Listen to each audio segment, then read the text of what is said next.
Hay una frase en el Nuevo Testamento que provocó el mayor abandono masivo en toda la historia de Jesús. No fue cuando afirmó ser el Hijo de Dios. No fue cuando expulsó a los vendedores del templo. No fue cuando desafió públicamente a los fariseos delante de miles de personas. Fue cuando dijo esto: a menos que coman la carne del Hijo del Hombre y beban su sangre, no tienen vida en ustedes. Juan, capítulo 6, versículo 53. Y lo que ocurrió después de esas palabras no tiene ningún paralelo en los 4 evangelios. Juan 6, 66 lo registra de manera escueta y definitiva. Desde entonces, muchos de sus discípulos se volvieron atrás y ya no andaban con él. No eran fariseos, no eran enemigos que venían a tenderle trampas, eran discípulos, personas que habían escuchado sus enseñanzas, que habían presenciado sus milagros, que habían abandonado parte de sus vidas para seguirlo. Y cuando escucharon este discurso, se fueron. Jesús los vio irse y no salió a buscarlos. Hoy vamos a entrar a fondo en ese momento. Vamos a recorrer Juan capítulo 6, desde el principio hasta el final, para entender por qué Jesús dijo lo que dijo, qué significaba en el griego original, porque hay una palabra en este pasaje que cambia absolutamente todo, y por qué las consecuencias de ese discurso llegaron hasta los tribunales romanos del siglo II. Y al final, vamos a ver qué estaba ofreciendo realmente Jesús. Porque lo que está en juego en Juan 6 no es una doctrina teológica abstracta, es una promesa directa sobre la vida y la muerte. Empecemos desde el principio. Era Pascua. Juan 6:4 lo dice explícitamente. La Pascua, la fiesta de los judíos, estaba cerca. Eso es importante. La Pascua era el momento del año en que el pueblo de Israel recordaba el éxodo de Egipto. Recordaba el maná que Dios había enviado en el desierto. Recordaba la sangre del cordero que marcó las puertas de las casas para que el ángel de la muerte los pasara por alto. Era la fiesta de la liberación. Y en ese contexto, en ese momento del año cargado de memoria histórica y teológica, Jesús sube a la ladera de una montaña cerca del mar de Galilea. Lo sigue una multitud enorme. Juan 6:2 dice que una gran multitud le seguía, porque veían las señales que hacía en los enfermos. No le seguían por la enseñanza, le seguían por los milagros. Eso también es importante para entender lo que viene después. Jesús mira a esa multitud y pregunta a Felipe: ¿de dónde compraremos pan para que coman estos? Juan 6:5. Felipe hace el cálculo de inmediato. 200 denarios de pan no bastarían para que cada uno de ellos tomase un poco. 200 denarios era aproximadamente el salario de 200 días de trabajo. El problema era materialmente imposible de resolver, pero había un niño. Un detalle que solo Juan registra. Un niño con 5 panes de cebada y 2 peces. Pan de cebada, no de trigo. El pan más barato, el que comía la gente pobre. Y Jesús toma ese pan, da gracias, y lo distribuye entre una multitud que Juan describe como de unos 5,000 hombres, sin contar mujeres y niños. Después de comer, sobran 12 canastas llenas de trozos. 12, una por tribu de Israel. Ese detalle no es accidental en Juan. La multitud reacciona de la única manera que puede reaccionar ante algo así. Juan 6, 14, 15. Entonces los hombres, viendo la señal que Jesús había hecho, dijeron: «Este verdaderamente es el profeta que había de venir al mundo». Y Jesús, percibiendo que iban a venir para apoderarse de él y hacerle rey, volvió a retirarse al monte él solo. Intentaron coronarlo rey, y Jesús se escondió. Esa noche los discípulos cruzan el lago sin Jesús, en medio del mar, de noche, con viento en contra, y Jesús se acerca caminando sobre el agua. Lo suben al barco, llegan al otro lado, y la multitud que había comido los panes al día siguiente se da cuenta de que Jesús no está. así que sube a sus propias barcas, cruza el lago y lo busca en Cafarnaúm. Juan 6, 24, 25. Cuando la gente vio que Jesús no estaba allí, ni sus discípulos, subieron en las barcas y fueron a Cafarnaúm, buscando a Jesús. Y hallándole al otro lado del mar, le dijeron: «Rabí, ¿cuándo llegaste acá?». Y aquí, antes de decir nada más, Jesús los confronta. No los saluda, no les agradece el interés, les dice directamente en Juan 6, 26.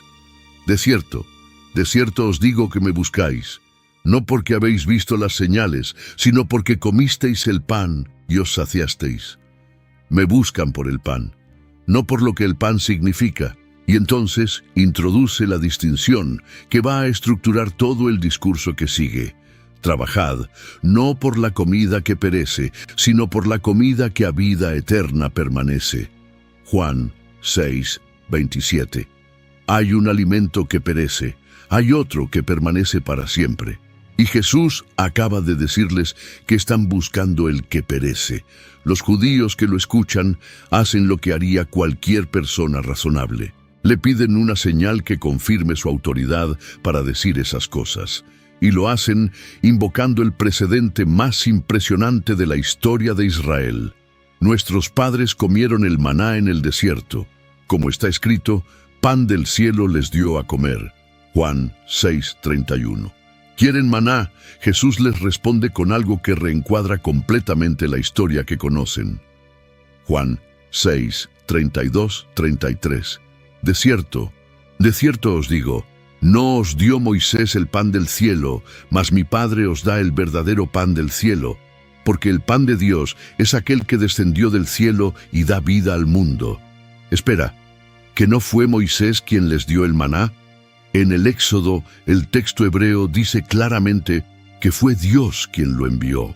Pero en la tradición rabínica del siglo I, el maná era el pan de Moisés, parte de la memoria colectiva de lo que Moisés había hecho por Israel. Jesús está recalibrando esa memoria. El pan verdadero del cielo no vino de Moisés, y no era el maná. La multitud, todavía sin entender a dónde va esto, responde: «Señor, danos siempre este pan». Juan 6:34. Y entonces Jesús lo dice sin rodeos: «Yo soy el pan de vida». Juan 6:35. Es la primera de las 7 declaraciones «Yo soy» en el Evangelio de Juan. Y no es una metáfora educativa sobre la enseñanza espiritual. Es una afirmación de identidad con consecuencias prácticas que Jesús va a desarrollar versículo por versículo durante el resto del capítulo. Los fariseos que están presentes empiezan a murmurar. Juan 6:41-42. Murmuraban entonces de él los judíos porque había dicho: «Yo soy el pan que descendió del cielo». Y decían: «¿No es este Jesús, el hijo de José, cuyo padre y madre nosotros conocemos? ¿Cómo pues dice este: del cielo he descendido? Conocen a su familia, saben de dónde es. Un hombre de Nazaret no puede decir que bajó del cielo». Jesús no retrocede. En el versículo 51 da el siguiente paso: «Yo soy el pan vivo que descendió del cielo. Si alguno comiere de este pan, vivirá para siempre. Y el pan que yo daré es mi carne, la cual yo daré por la vida del mundo». Mi carne.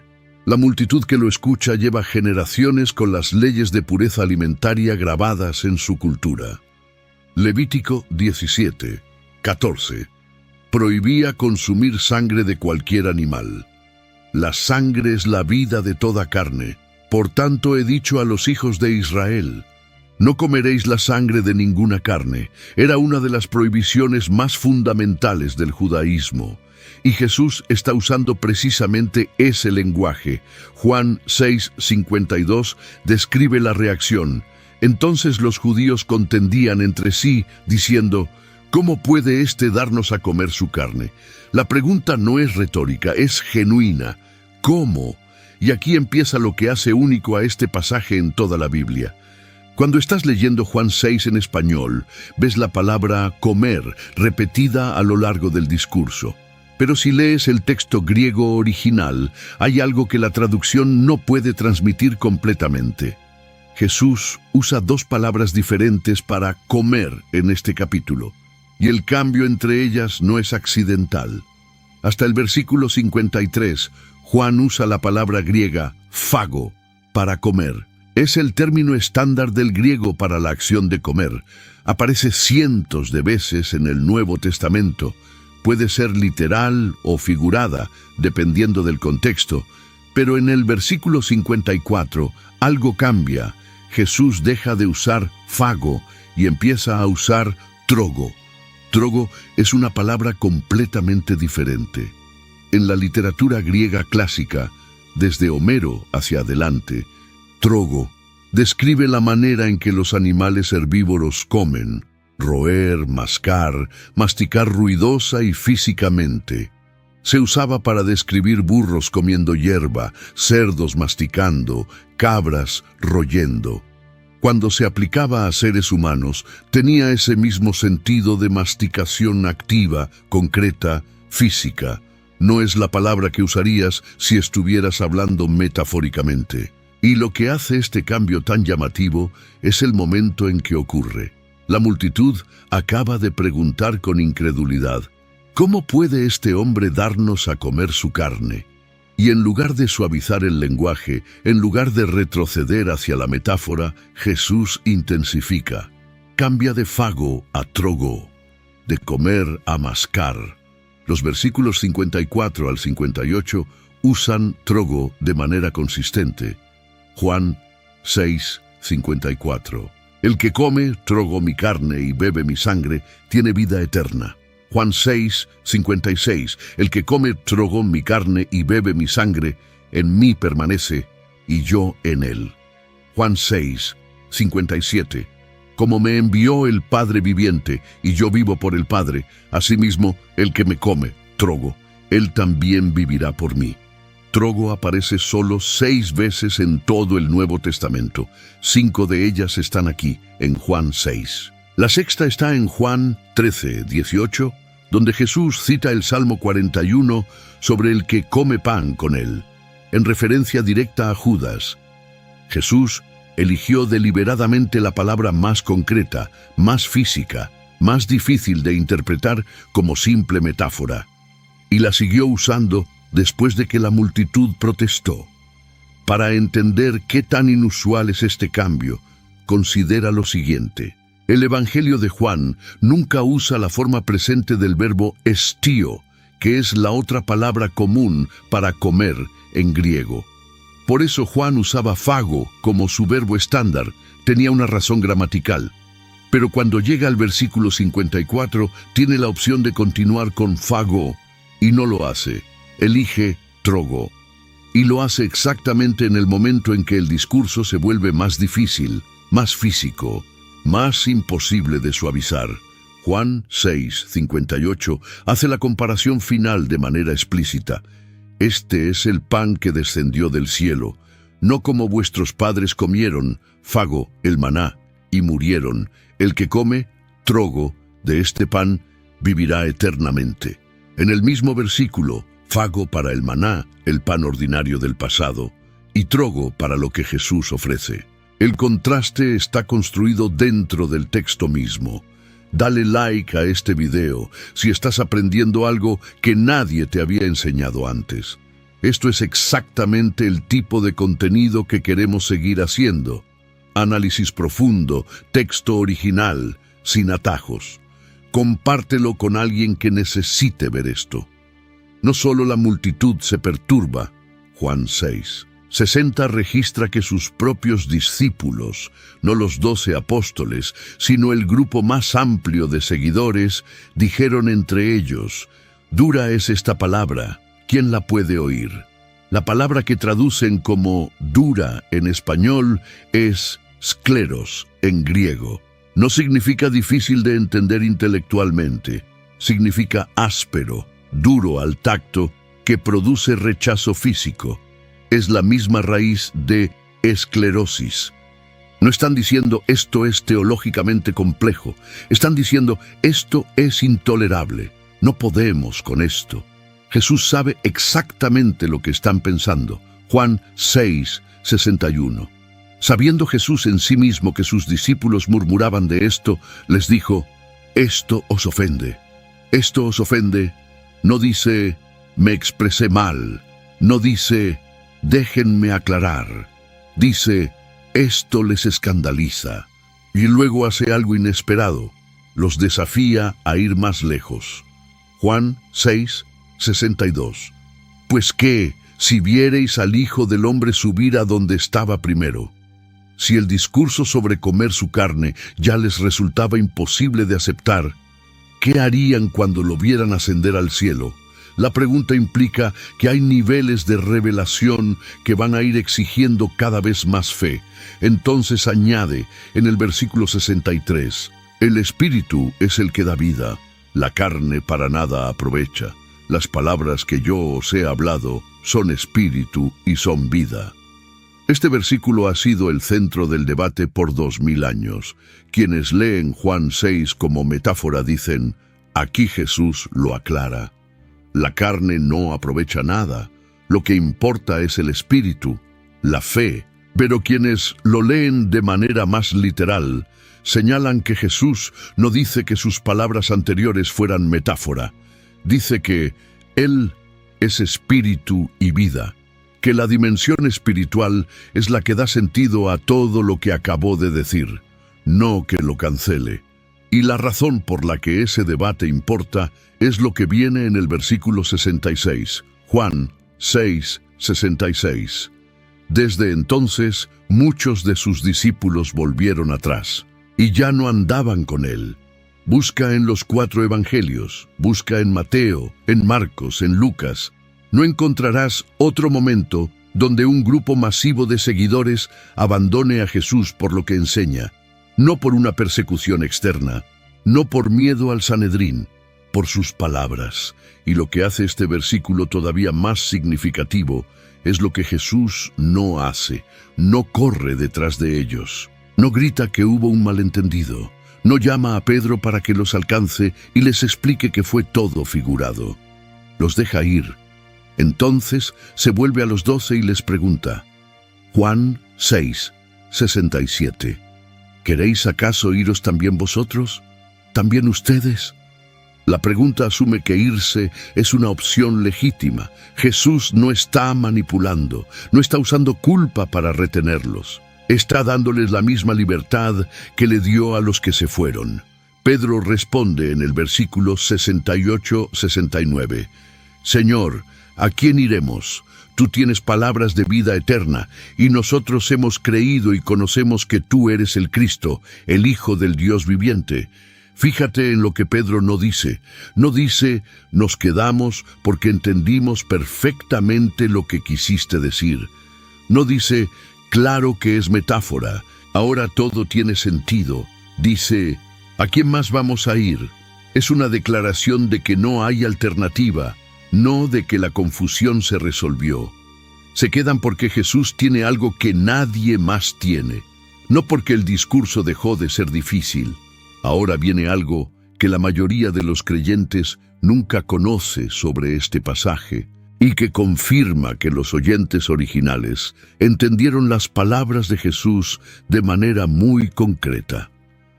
100 años después del discurso en Cafarnaúm, los primeros cristianos estaban siendo juzgados en los tribunales del Imperio Romano.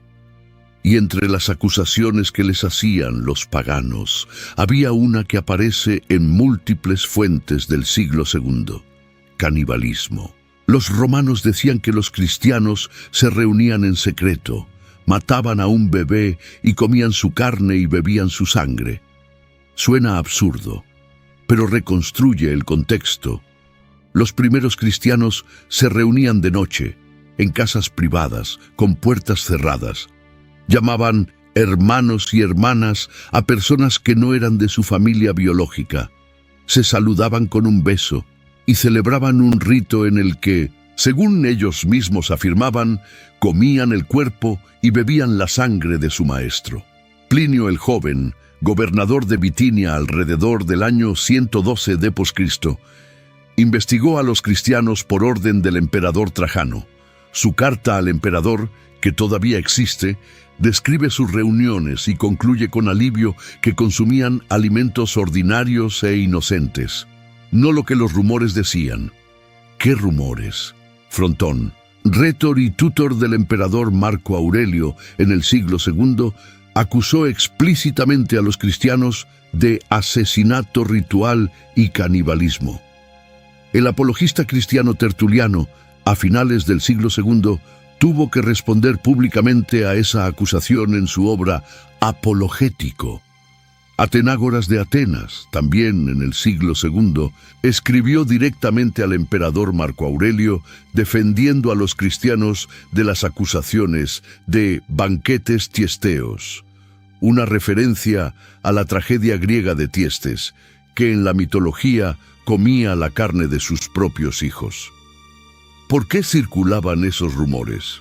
Porque los primeros cristianos que celebraban la Eucaristía tomando en serio las palabras de Juan 6, explicaban a sus vecinos paganos que en ese rito comían el cuerpo y bebían la sangre de Jesús.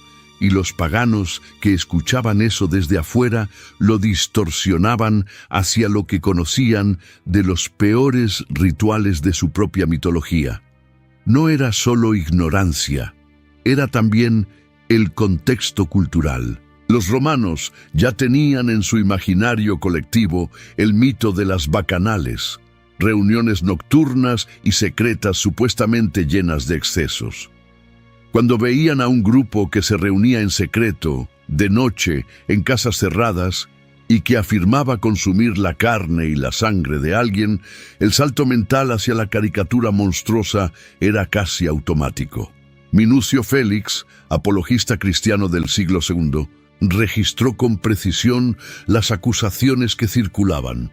Se decía que en las reuniones de los cristianos una víctima envuelta en harina era presentada a los iniciados para que la golpearan, creyendo golpear solo masa, hasta que muriera sin darse cuenta, y luego bebían su sangre y se repartían los miembros. Era la acusación más extrema, era completamente falsa, pero revelar que era falsa requirió años de apologética pública. Ignacio de Antioquía, obispo y discípulo directo del apóstol Juan, escribiendo alrededor del año 107 d.C. a la iglesia de Esmirna, describió la Eucaristía como la carne de nuestro Salvador Jesucristo, la carne que padeció por nuestros pecados. Escribía esto como algo que la comunidad cristiana sostenía con total convicción. Era exactamente el tipo de lenguaje que, leído por alguien externo, sin el contexto completo, alimentaba los rumores. El lenguaje que Jesús usó en Juan 6 fue tan concreto, tan físico, tan resistente a la interpretación metafórica fácil, que generó consecuencias históricas documentadas durante más de un siglo después de que fue pronunciado. Ahora viene la pregunta más importante. Más allá del debate sobre qué significa exactamente comer su carne, ¿qué estaba ofreciendo Jesús en Juan 6? Vuelve al comienzo del capítulo. Vuelve al maná. El pueblo de Israel comió maná en el desierto durante 40 años. Números 11, 7-9 describe ese maná con detalle. Era como semilla de cilantro, de color blanquecino, sabor a aceite. Caía con el rocío cada mañana. Y si no lo recolectabas antes de que saliera el sol, se derretía. No podías acumularlo, no podías guardarlo para mañana. Cada día era un acto de dependencia fresca de Dios. Ese maná sostuvo a 2 millones de personas durante 4 décadas en el desierto. Y todos esos hombres y mujeres murieron igual. Juan 6:49. Vuestros padres comieron el maná en el desierto y murieron. Jesús no lo dice como crítica, lo dice como hecho. El maná era real, era sobrenatural, era un regalo de Dios y no venció a la muerte. Entonces dice en el versículo 50, este es el pan que desciende del cielo para que el que de él coma no muera. Hay algo diferente aquí, no para que no muera en el desierto, no para que sobreviva la jornada, para que no muera. Y en el versículo 51 lo hace todavía más explícito.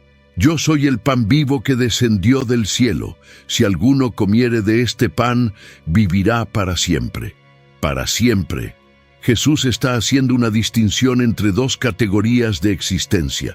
Lo que el maná podía sostener, vida biológica temporal, y lo que Él ofrece, que es una vida que no termina. La palabra que lo dice todo. Menó. En el versículo 56, Jesús usa una palabra que en el Evangelio de Juan tiene un peso teológico enorme. Juan 6, 56. El que come mi carne y bebe mi sangre, en mí permanece, y yo en él. Permanece, en griego, menó. Esta palabra aparece más de 40 veces en el Evangelio de Juan. Es la misma palabra que Jesús usará en Juan 15 cuando hable de la vid y los pámpanos. Permaneced en mí y yo en vosotros. Como el pámpano no puede llevar fruto por sí mismo si no permanece en la vid, así tampoco vosotros si no permanecéis en mí. Cuando Jesús dice, permanece en mí y yo en él, no está describiendo una actitud mental ni una lealtad abstracta. Está describiendo una unión, una presencia mutua y real. Él dentro de la persona dentro de él. Y en el versículo 57 explica de dónde viene esa unión. Como me envió el Padre viviente, y yo vivo por el Padre, asimismo el que me come, él también vivirá por mí. La estructura es completamente simétrica. La relación entre Jesús y el Padre es la plantilla de lo que Jesús quiere con el creyente. El Hijo vive por el Padre, el creyente vivirá por el Hijo. Es la misma corriente de vida, pasando de nivel en nivel. Eso es lo que está ofreciendo en Juan 6. No información sobre Dios, no reglas para vivir mejor. La misma vida que fluye entre el Padre y el Hijo, extendida hacia la persona que lo recibe. Hay una pregunta que este pasaje deja abierta, y es importante ser honesto sobre eso. ¿Estaba Jesús hablando de la cena del Señor, la Eucaristía, el pan y el vino que instituyó la noche antes de su muerte? ¿O estaba hablando de recibirlo por fe, de una unión espiritual que no requiere un acto físico específico? Esta es la tensión que ha dividido a teólogos y tradiciones cristianas durante 2000 años. Los católicos y los ortodoxos y algunos protestantes como Lutero entienden que hay una presencia real de Cristo en la Eucaristía, que las palabras de Juan 6 apuntan directamente a ese sacramento. Los reformados y los anabaptistas entienden que se trata de la fe, de recibirlo espiritualmente, de confiar en Él como el único que puede dar vida eterna. Lo que sí podemos decir con certeza a partir del texto de Juan es esto. Los discípulos que se fueron ese día entendieron que Jesús estaba diciendo algo que exigía más de lo que estaban dispuestos a dar. No se fueron porque no entendieron. Se fueron porque entendieron demasiado bien y no querían aceptarlo. Y Jesús, que podría haber aclarado, fue una metáfora, vuelvan, no lo hizo. Eso es un dato del texto que está ahí para todos, independientemente de la tradición teológica. El capítulo 6 de Juan empieza con 5.000 hombres siguiendo a Jesús por la orilla del lago. Es el número más grande que aparece en los evangelios para describir una audiencia de Jesús. Una multitud tan impresionante que querían coronarlo rey. Y termina con 12, solo 12. El sermón que debería haber sido el más popular de toda la carrera pública de Jesús, pan del cielo, vida eterna, satisfacción permanente, terminó siendo el que dejó al grupo más pequeño de la historia. ¿Por qué? Porque Jesús no estaba buscando personas que quisieran pan físico milagrosamente multiplicado. No estaba buscando seguidores que querían un rey que resolviera sus problemas materiales. Estaba buscando personas que tuvieran hambre de algo diferente. Juan 6:35. Yo soy el pan de vida. El que a mí viene nunca tendrá hambre, y el que en mí cree no tendrá sed jamás. El hambre más profunda que existe en el ser humano no es hambre de pan. Es esa sensación persistente de que algo falta, que ninguna cantidad de comida, de éxito, de relaciones, de experiencias termina de llenar. Jesús la identifica y dice que Él es la respuesta específica a ese hambre específica, no una enseñanza, Él mismo. Cuando todos los demás se habían ido y Jesús preguntó a los 12 si también querían irse, Pedro respondió con algo que no es ni un argumento teológico, ni una declaración de haber entendido todo. Es una pregunta que en realidad es una respuesta. Señor, ¿a quién iremos? Tú tienes palabras de vida eterna.